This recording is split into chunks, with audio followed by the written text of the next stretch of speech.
In the morning, ready for action. With Excavator TV, we watch non-stop. From digging the ground to magnificent construction, we can see it all exciting and full of laughter. Excavator TV, full of adventure.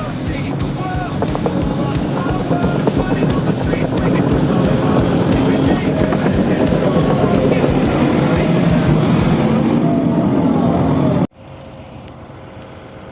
Assalamualaikum warahmatullahi wabarakatuh.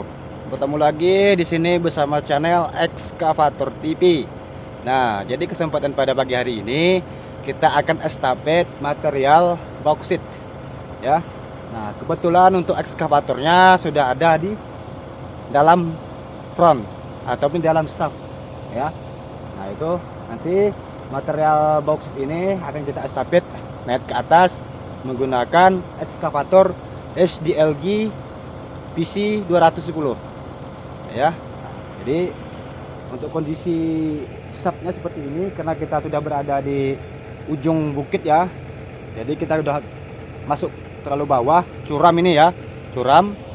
Nah, jadi untuk PC 300 nya nanti akan berada di depan sini. Nah, jadi PC 300 nya akan berada di depan sini untuk top loading ke dump truck.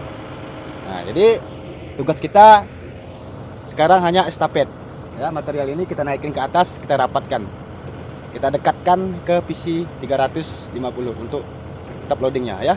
Oke, baiklah teman-teman, jangan tunggu lama-lama lagi. Sekarang langsung aja kita estafet materialnya.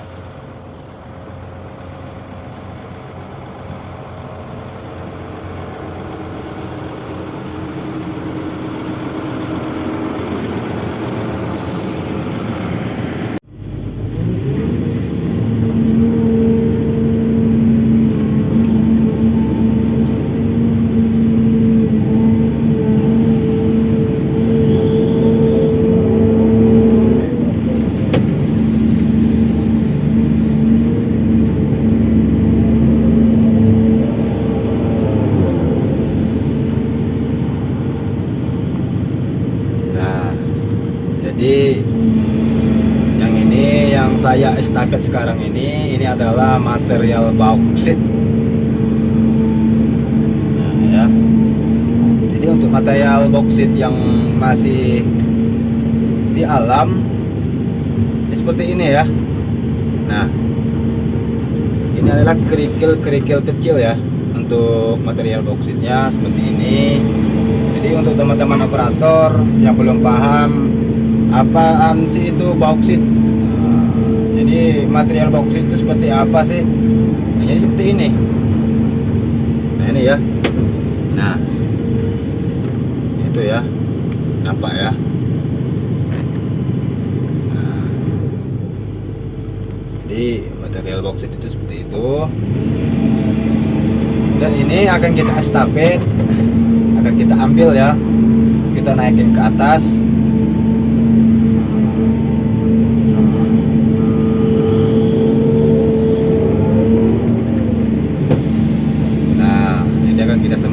Di belakang sana ya, kita estafet ke depan karena nantinya di depan sana itu akan ada ekskavator PC 500 itu ya untuk melakukan top loading ya. Jadi untuk top loadingnya di sini kita menggunakan ekskavator SDLG PC 500 dan PC 300. Itu tergantung ya, sesuai dengan kebutuhan.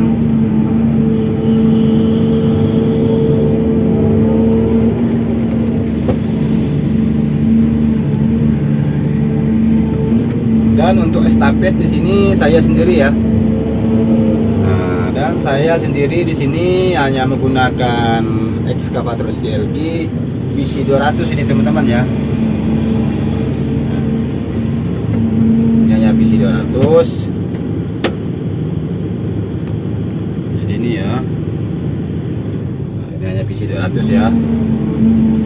Kenapa demikian? Kenapa kita menggunakan PC 200? Karena jangkauannya ini panjang teman-teman ya, luas ya. Untuk jangkauan aram, bucket aram, boom itu panjang ya.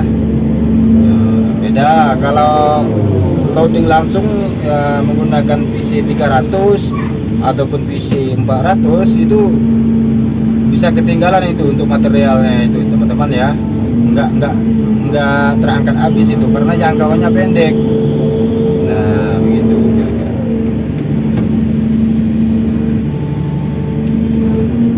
Lagi pula untuk medan pertambangan kita sekarang ini untuk lokasi ya, lokasi itu kita kan sudah berada di pinggir ini,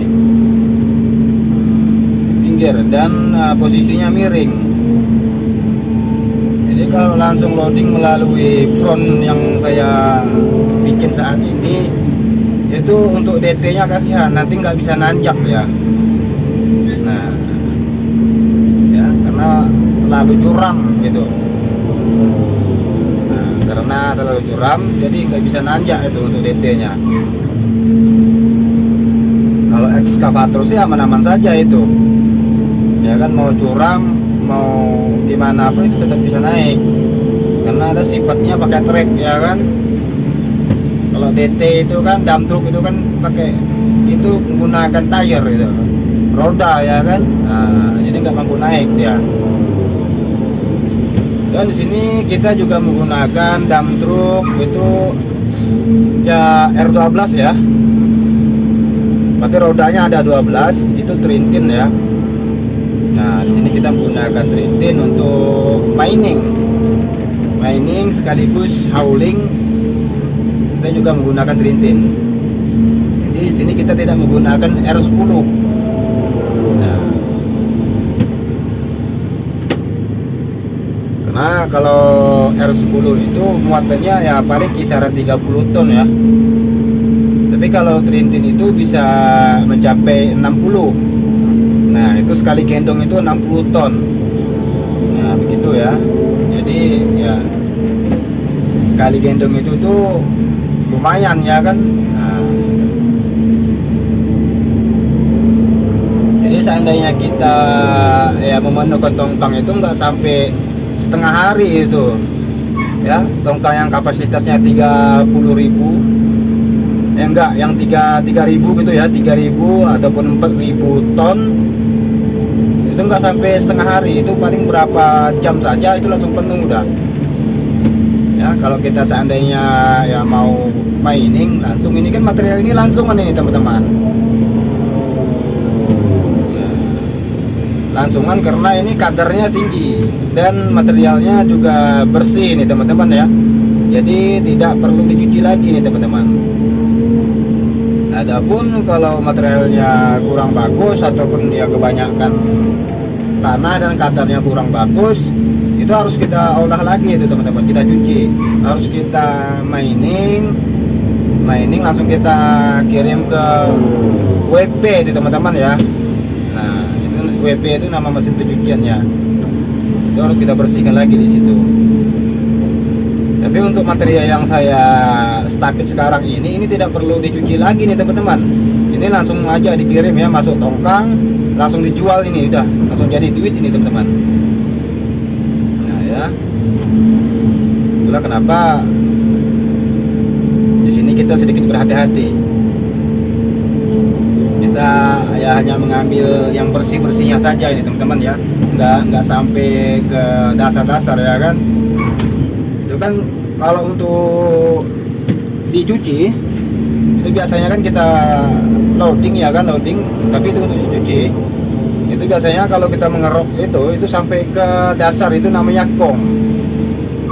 Nah, gong itu udah nyampe ke tanah biasa itu, udah dekat itu, enggak nyampe tapi udah dekat. Tapi untuk material yang ini langsungan kita ambil yang atasnya saja, yang bersih, yang bauksit tok ya, material bauksit tok yang aslinya.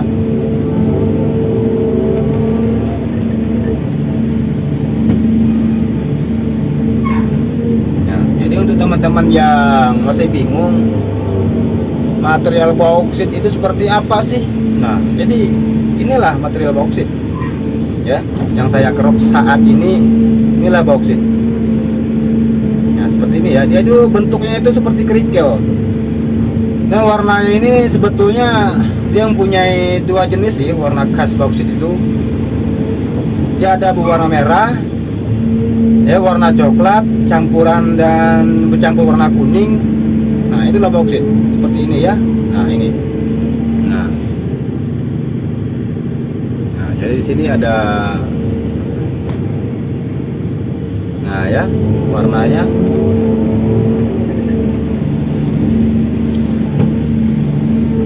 Dan bentuknya ini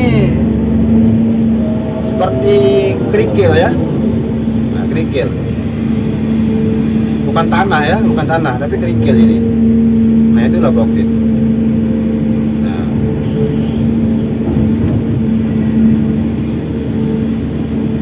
Kalau bauksit itu kerikil. Kalau tanah yang kuning itu nggak diambil, itu namanya OB. Itu tidak diambil. Itu cuma OB ya, itu cuma OB, itu tidak diambil karena itu hanya untuk dikupas terus setelah ditambang seperti ini kan seperti lubang ini kan, seperti kolam. Nah ini seperti lubang. Nah ini ya, ini kan bekas galian, nanti kita timbunkan lagi nih teman-teman. Itu kan nah, kiri kanan itu kan, nah itu OB nya itu, OB lapisan tanah di atas, topsoil ya, topsoil. Nah ini, nah itu nanti akan kita timbunkan kembali, kita tutupi lagi. Nah, ya, setelah kita tambang, jadi setelah selesai sudah habis kita keruk semua untuk material bauksitnya, jadi kita kembalikan lagi untuk OB-nya, kita tutupi lagi. Nah itu namanya backfill, ya, backfill itu mengembalikan tanah, menutup lubang. Nah itu ya, kita tutup, kita ratakan lagi. Saat ini kita masih mengambil bauksitnya. Nah ya, kita masih mengambil bauksitnya. Nah ini bauksitnya nih teman-teman ya. Nah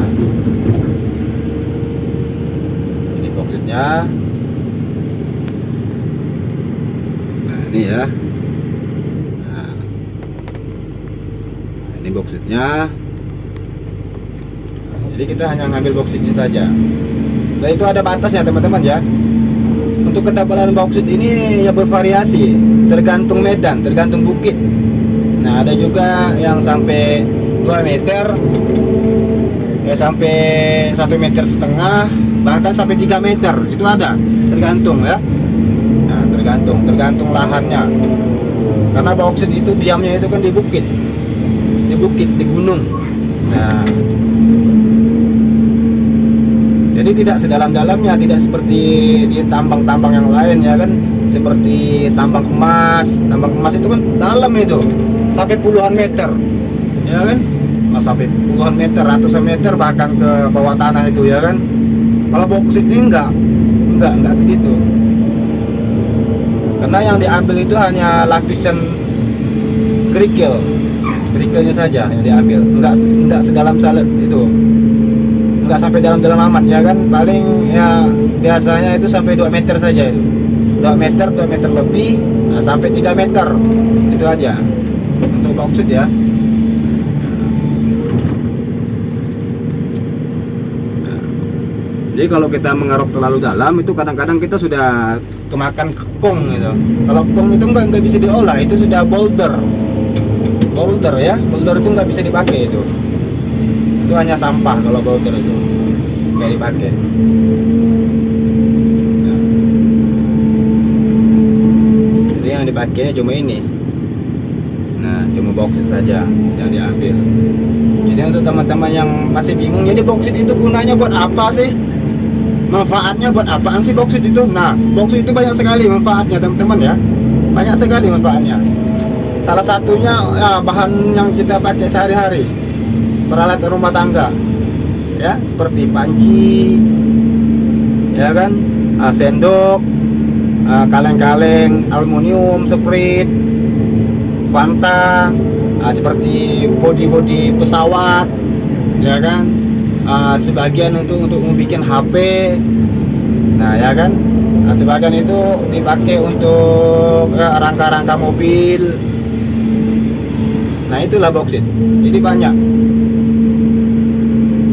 Nah sebagian juga bisa dibikin menjadi itu mineral, gitu ya. apa kosmetik gitu salah ya.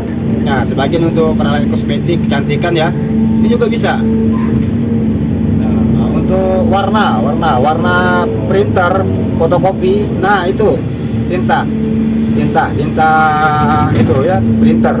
Nah, jadi menggunakan bahan dasar ini menggunakan bauksit ya, printer itu ya. Kalau teman-teman tidak percaya, silakan teman-teman searching aja ke Google. Nah, jadi bahan dasarnya itu apa, berasal dari apa, nah gitu ya.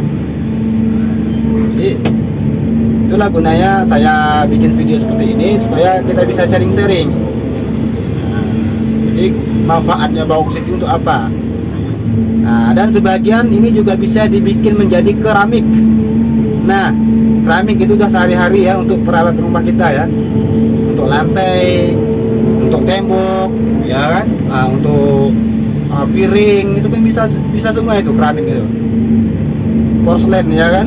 Nah, porselen, keramik. Nah, itu menggunakan bauksit juga itu teman-teman. Nah, jadi teman-teman harus paham. Nah, jadi bauksit itu gunanya buat apa? Itulah kenapa bauksit itu ditambang. Nah, ditambang, dikerok, ya kan, diolah. Nah, itu loh.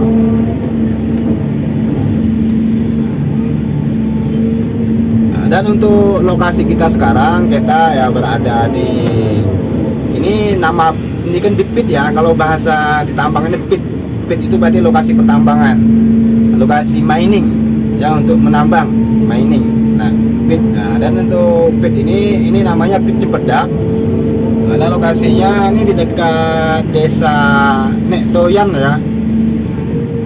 Nah, desa Nekdoyan itu terletak di Kabupaten Ketapang ya, Kabupaten Ketapang, Provinsi Kalimantan Barat. Nah, ini ya.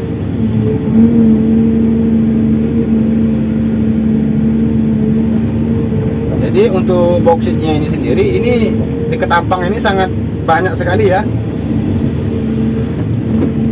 Ini boleh dibilang 90% bauksit terbanyak itu ada di Kabupaten Ketapang ya, bauksit terbanyak. Nah,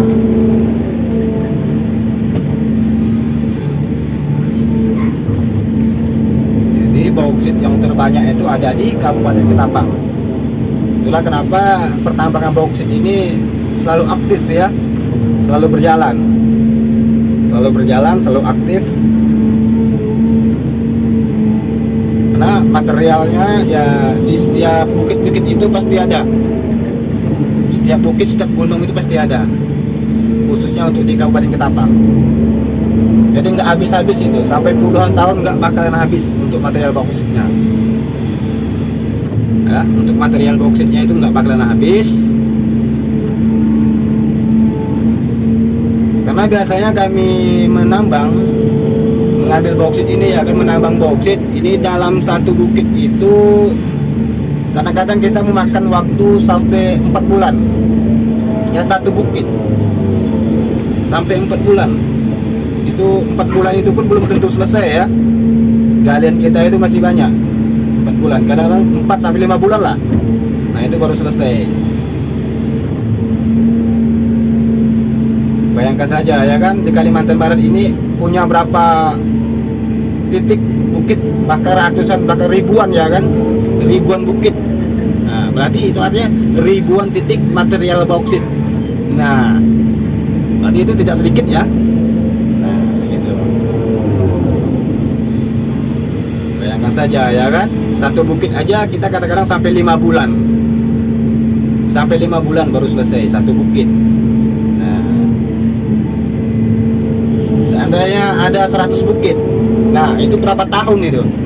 Nah, gitu aja kan teman-teman ya. Jadi itulah manfaat dari material bauksit. Jadi bisa digunakan untuk ya bahan-bahan perabotan, ya, kosmetik, untuk tinta printer, bodi pesawat, bodi mobil, kendaraan, motor, handphone, keramik, itu bisa ya. Itu bahan bakunya adalah bauksit. Nah,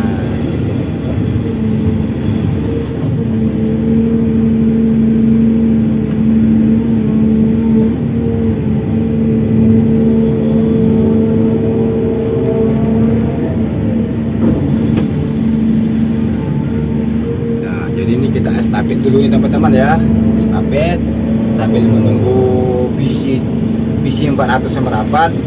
Cuma untuk PC 400 ini masih di front sebelah ya, shaft sebelah itu masih ada sedikit kerjaan ya, masih ada loading juga di situ. Jadi sambil menunggukan jalur sebelahnya sudah selesai, nah, jadi kita ya sambil bikin stok ini ya, stok kita bantu estafet supaya nantinya si PC 400 nya itu ya tinggal main makan aja ya, itu nanti ya main kerok aja, jadi tidak perlu banyak gerak lagi. Jadi di situ pun kita bisa mempercepat pekerjaan. Nah, bisa mempercepat pekerjaan kita ya.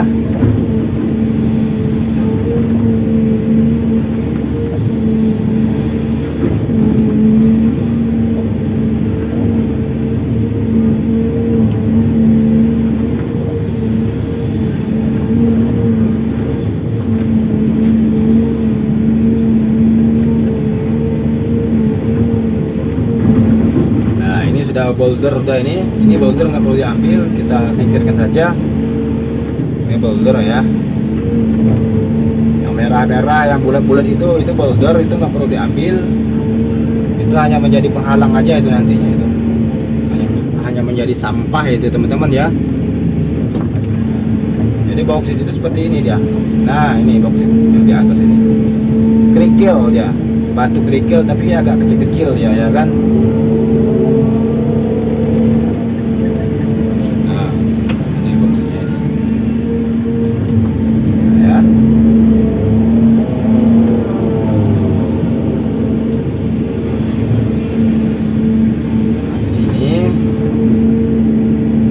Seperti yang saya bilang tadi, untuk material bauksit ini dia tidak menentu, kadang-kadang tebal, kadang-kadang tipis, karena ini langsung di alamnya, terbentuk dari alam. Jadi tidak bisa kita ambil rata, tidak bisa kita samakan. Jadi kita harus pandai menganalisa kondisi medannya ya, kondisi lahan, harus bisa menganalisa. Makanya di sini kita harus berpengalaman juga, untuk menambang bauksit ini harus berpengalaman, tidak asal-asalan ya, tidak boleh sembarang kerok. Nah, karena ini kita harus paham bauksit itu yang mana, ya kan, material bauksit itu yang mana, nah, dan boulder itu yang mana, nah, kan gitu. OB itu yang mana, nah, kan begitu. Harus paham, ya, harus paham.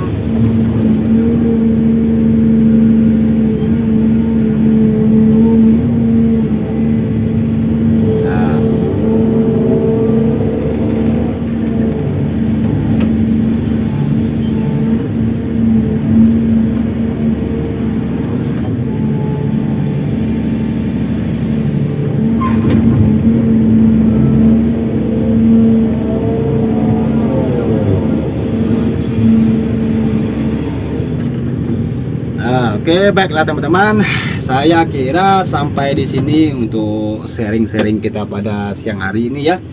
Nah, dan jangan lupa mampir juga di ya, video-video saya yang lainnya, karena di sana saya juga ada membuat video tutorial, yaitu tutorial cara mengoperasikan ekskavator SDLG.